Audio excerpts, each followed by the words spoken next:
I am Dr. Maxine Jochelson, and I am speaking to you from Memorial Sloan Kettering Cancer Center, where I am the Director of Imaging at the Evelyn Lauder Breast and Imaging Center.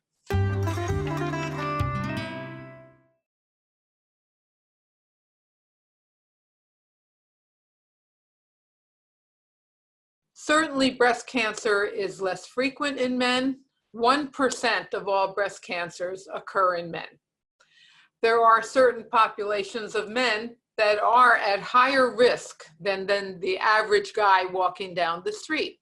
And this includes men who have a family history of breast cancer. And some of those men may carry a breast cancer mutation. And breast cancer mutations occur in various populations of women, and people forget that if you're in a family, you still may get these cancers even if you're a man. The other population of men that are at increased risk is if they've had breast cancer previously. Now, it's really interesting that there is a dearth of information about who to screen when it comes to men.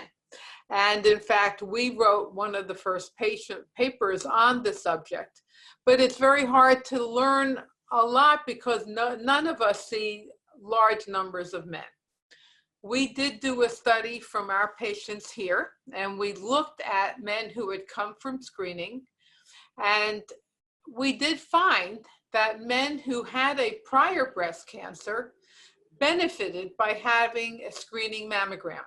Their cancer detection rate was similar to the cancer detection rate in a woman who was being screened for breast cancer.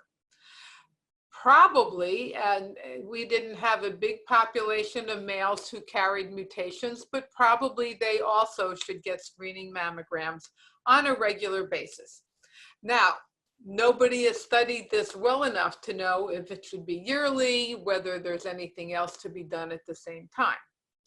Now, there are also men who present with lumps, and that's a whole different setting. If a man presents with a lump, we take a good history because a lot of times men get what's called gynecomastia, and that's when a man develops breast tissue. That may happen sporadically, but we see it fairly frequently in men who have prostate cancer. Particularly, a lot of men end up getting female hormones as part of their treatment. There are other drugs that can cause gynecomastia, including smoking marijuana. So occasionally we have to ask them if they smoke marijuana. So generally, if a man comes in with a lump, we start with a regular mammogram. Gynecomastia is something that generally you look at and you can tell on the mammogram right away, and then you don't need to go any further.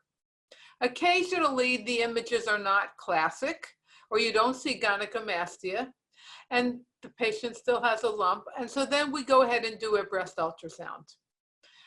The ultrasound should be sufficient, and if we see something there, we would do, just as in a woman, we would do a core needle biopsy.